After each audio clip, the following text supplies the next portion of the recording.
Alright, in this exercise number 2 for chapter 2, we're going to take a look at creating the ramp 4 alignment.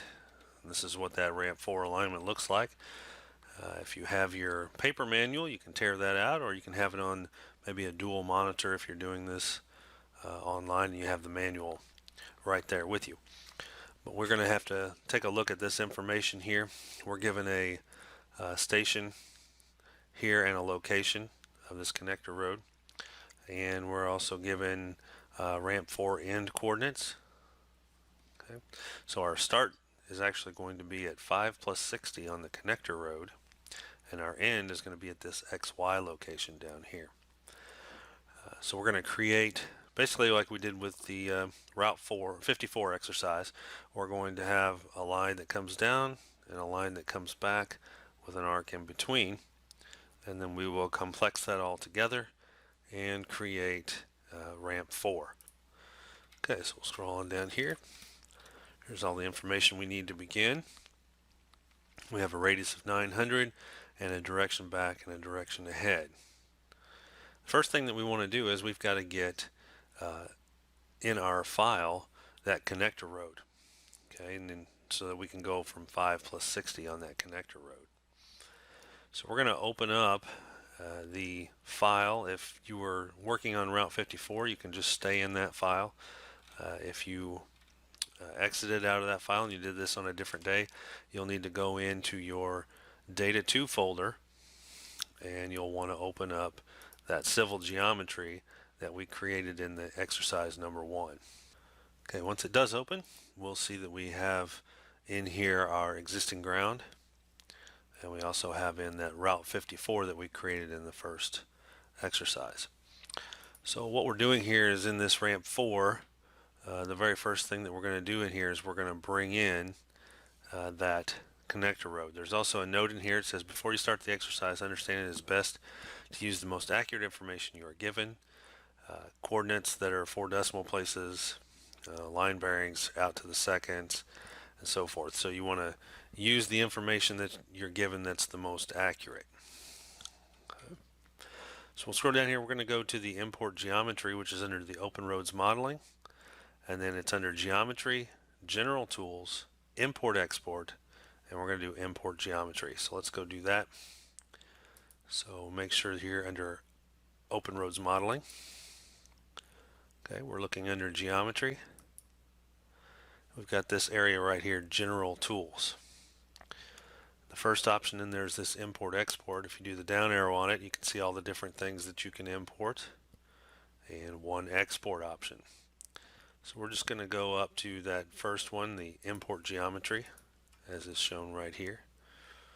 Okay, and then it wants to know what are you going to bring in. So we're going to select the connector road XML, which is in our Data 2 folder.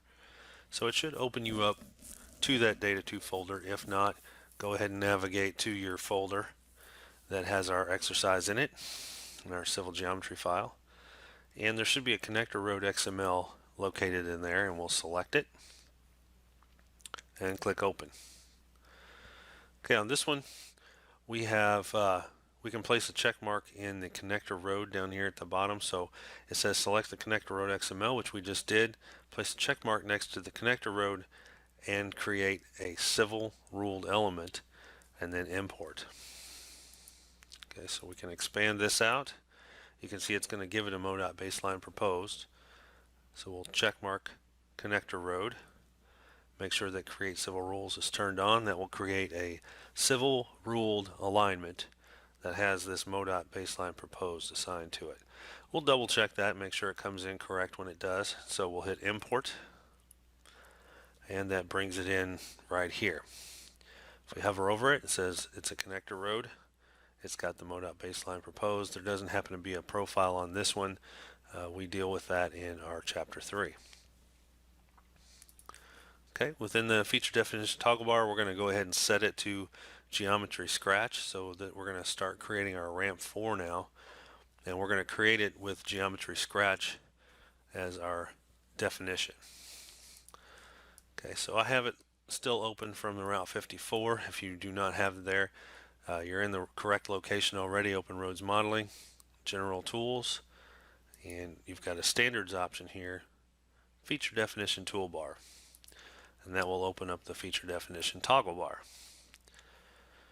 Inside of here, we're going to do the drop down. We're going to go to linear. Now we are creating an alignment, but the geometry scratch option is underneath of linear, then design, then geometry, and geometry scratch.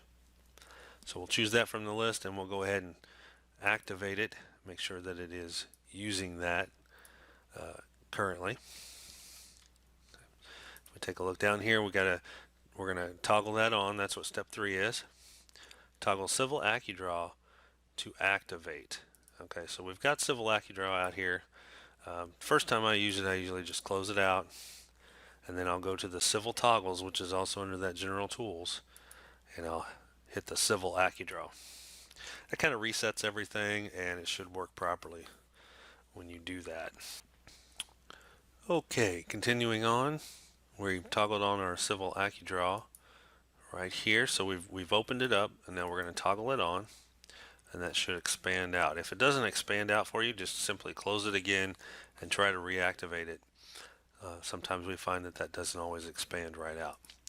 Okay, so that's step 4. Step 5 here says use the line between points tool along with this Civil AccuDraw and place 2 lines that represent the 2 tangent sections on the ramp 4 alignment. Make sure that these 2 lines are long enough so that they overlap each other. What we're attempting to do here is locate the overall PI location of the curve using the intersection of the 2 civil geometry lines. Okay, so part of step 5 here is creating this line. We're going to select the line between points tool, and we're going to go out, and that is underneath the open roads modeling, geometry, horizontal, lines, line between points. And Civil AccuDraw, we're going to do station and offset. To get that station and offset for a roadway out there, you have to use the letter O for origin and select that line as your alignment that you're stationing off of. So all of this 5A here is going to open roads modeling, geometry, horizontal.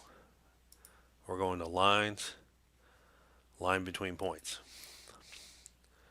Then in Civil AccuDraw, since it's active, we can go out here close to the end and do a station offset.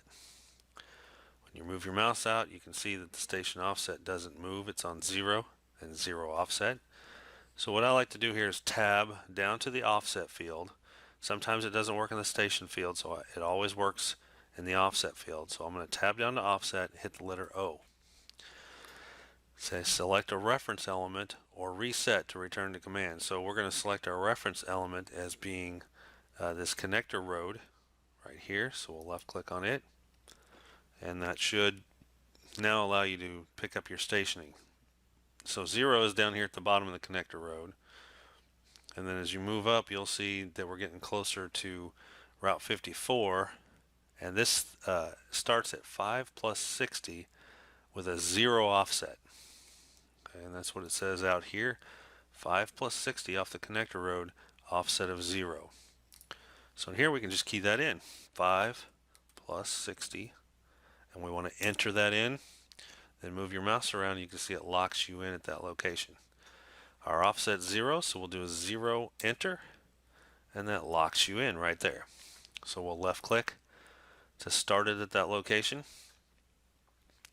The next thing that it has us do here is change it to distance direction, which is this mode. Here's the bearing that we need to go at, and it's a length that would extend past the PI location of the curve. A length of at least 200 feet will work, is what it says here. When typing a bearing, use the colon in between the degrees, minutes, and seconds. And for this step, you would type S54:37:39E to represent all that. So as we move out, we're going to switch that now to distance and direction, which should be pretty much your first one in Civil AccuDraw. And distance direction, we've got a distance here. It says 200 should suffice, so we'll type in 200, hit enter. Move the mouse around, you can see how that looks. And then our direction, you can see it's going in southeast already. But we're going to go in and type S for south, then 45. This is where we'll do that shift and then the colon. 37, shift colon, 39, and the letter E. Once we have it typed in just like that, we can hit enter, move the mouse around, and it will lock you into that spot.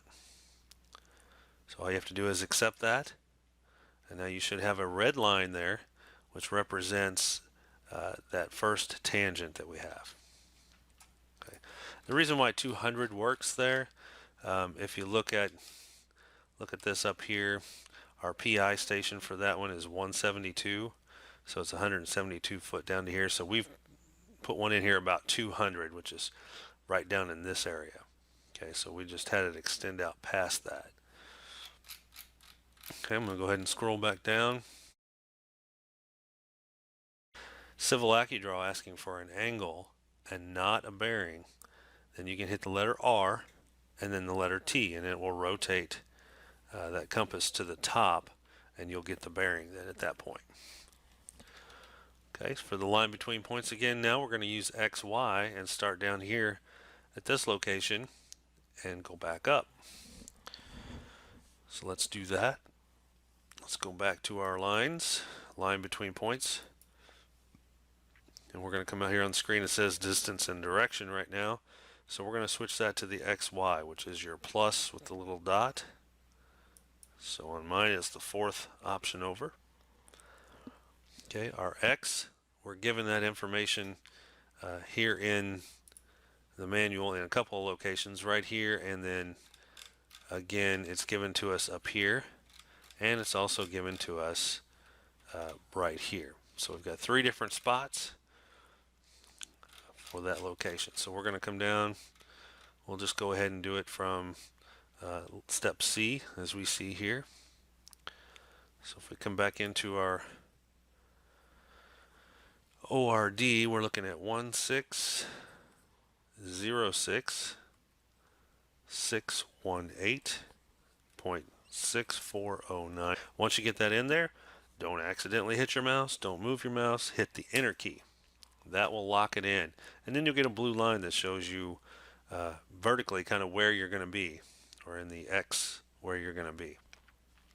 Now the Y, we're going to do 866.205.6571. Double check 866.205.6571. Hit enter on that, and that will lock it in. Okay, now it's just locked in there. You haven't done anything yet, so what you want to do is left click to accept that as a start point. Alright, now we're going back to distance direction, and we're keying in this distance and direction just as we did before, only this time we're going north and west. So in Civil AccuDraw, we're going to go back to that first tool in there, distance direction, and our first distance, so we'll go ahead and key in 1,000 and hit enter. Now, if you don't know that distance, pretty much you could just key in your direction and move your mouse out and left click a spot for it to go. And this one we're given that 1,000 will work, so we'll hit 1,000 and enter, and that should lock us in there, as you can see, and that does go beyond where the two would meet. Okay, so then we're going to go north, and we're doing 63, shift colon, 56, shift colon, 17, W. So north 63, 56, 17, west, and we'll hit enter on that. So that locks that in. We can left click to store that, and then just right click to get out of it. Now we've got those 2 lines that cross there. So I'm going to zoom in a little bit. Now what I like to do at this point, and you can do this or you don't have to, I like to get the element selection tool, select on these lines and make sure that they match what we have here in the manual. So it should be 45, 37, 9, 39 east, so south 45, 37, 39 east, which it is, and we keyed in the 200. Now the beginning XY, you can look in the properties of that, and the properties will show you what the start point XY is. So 1605, 643. Okay, so if we look over here, now on that one we don't know we weren't given the X and Y, but if you wanted to know what that is, that's where that information is stored. Okay, on ours we placed it at 5 plus 60 along this alignment here. Okay, so the next thing we need to do then is go down and we're going to put in a curve. And we don't need Civil AccuDraw for that curve, so we're going to go ahead and just deactivate it. So all you have to do is click on the first option in Civil AccuDraw to deactivate it. Next we're going to store the curve, and that's in Open Rows Modeling Geometry, Horizontal, where we've been, Arcs, Arc Between Elements, and we're going to use the Simple Arc tool. And the radius is going to be 900. So let's go find that. Open Roads Modeling, Geometry, Horizontal, we got Arcs, we have Arc Between Elements, and we let our mouse rest on that, and we'll go grab Simple Arc. Okay, when we come out on the screen, it's going to go ahead and have a dialog box for us here. We can key in a radius of 900 and hit enter, and that will lock that in for us. Trim and extend, we'll go ahead and have that set to both, so it'll trim back both these lines. And you can give it a name here if you want. You can leave it geometry scratch. If there's other geometry scratches in there, it's going to add a 1 or a 2 or a 3 or whatever like it used to do. So, all right. So we're going to do 900 for the radius of the curve. It says if you need to switch from radius to degree of curve, you type in a D in the radius field and then the degree of curve value. Okay, when typing in a degree of curve, use a colon and place in between the degrees, minutes, and seconds. For example, 3 degrees, 30 minutes, 0 seconds, you would type in D3 colon 30 colon 0 or D3 colon 30. Okay, spiral requirements come from the MoDOT Super Elevation Standard Plans, which is based on AASHTO 2011. Okay, so for instance, in this one, if we weren't given a radius, we were given degree of curve, we would enter that degree of curve, and then in the dialog box, it would convert it to a radius for you. Okay, so we're going to come out here on the screen then. We're going to basically use like the fillet tool to connect these two. In the manual, it has, once the tool is defined with the correct parameters, select each tangent and place the curve, trimming both tangents back. Okay, so we're going to do that. We're going to come out here and just left click on one tangent, and it should ask for the second one then. So we can pick on the second one. And it gives us this coordinate. We can also put it in this quadrant. We'll flip it up and put it on this side. Left click that 900 to accept that, and then left click to trim and extend both. Okay, now we've got an element out here that's got a short little tangent, a curve, and then a longer tangent. All part of this step number 7, it says select the create complex element and turn the individual element into one complex element. Make the complex element ramp 4. Okay, we're also going to set the feature definition to MoDOT baseline proposed. And we're going to have the stationing flow from larger in the southerly direction, which means we're going to select it from up this direction and have it go this direction. And then we're going to add annotation. So all of that is here in these steps. So the first thing we're going to do is go to complex geometry, complex by element. Okay, we'll go ahead and have it set to automatic. And in here we're going to name it, instead of geometry scratch, we're going to name it something else. Before I do the geometry scratch, sometimes when you change the feature definition, it will change the name as well. So I'm going to go change the feature definition before I change the name. So the feature definition, we're going to go into alignment, and then underneath alignment we've got MoDOT baseline proposed. So we'll click that and we'll go ahead and turn it on. Okay, and then inside of here, now this option here that's turned on is persist snaps and rule. So we definitely want to go ahead and leave that on for the snaps and the rule. Over here now we got automatic, and now you can see it changed it to baseline prop. So if I had typed that in, I would have went over and selected this, it would have changed to baseline prop. So now we can come in here and name this one ramp 4, and you can have spaces in this, and I like to hit enter after that. It says locate the first element. So now we're going to come out here on the screen, we're going to locate the upper end of that left red tangent. So we're going to get an arrow that points down towards the bottom of the ramp. So move to the end of it, you'll see an arrow pointing down and to the right. We're going to left click on it there. That will have the stationing begin up here and go this direction. So once we've selected it, it should all highlight, and we can left click to accept it. Okay, I'm going to go ahead and hit F4 to get out of the tool. And inside of here now it says we're going to annotate that alignment. And we can annotate both of these now. We brought in our side road or our connector road, and we have ramp 4, and we can annotate both of those. To do that, we're again in Open Roads Modeling. We're in Drawing Production. We are going to go down into the Annotations area, and we're looking at Annotate Element, which is our first one in the list. Annotate Element. Come out on the screen, it says all you have to do is locate the elements and then reset when you're done. So we can left click on this alignment, left click on this alignment, and then just right click when you're done, and it should annotate both. And you can see we're at 5 plus 60 right there. And then we've also annotated our ramp 4. Okay, that's the 5 and the 10 out here, and it gives the tick marks in the end station. So we'll slide on down. Okay, so we finished up with the annotations, and it says using the start station tool, we're going to have that start station at 0 plus 0, 0. And we're going to set our drawing scale 1 inch equals 50.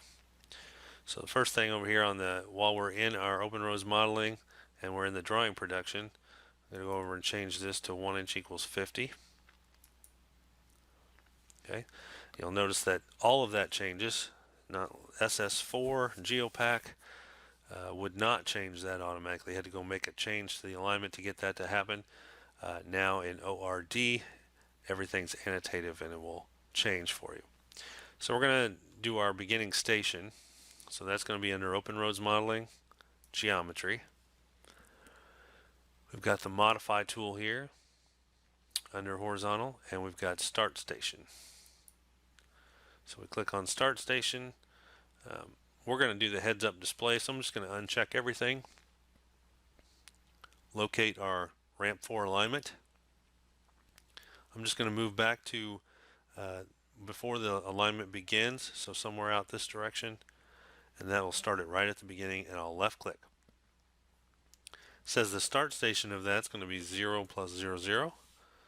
So we'll type that in and hit enter, and it will go ahead and update that to have a start station. And the only thing that really does is if I click on the alignment here, it'll add in that station that I can modify at any time. Okay, scroll on down, generate the horizontal geometry report, and then we are finished. So if you want to look at the horizontal geometry report, you just left click on ramp 4, get that horizontal geometry report, and you can see here it creates that report for us.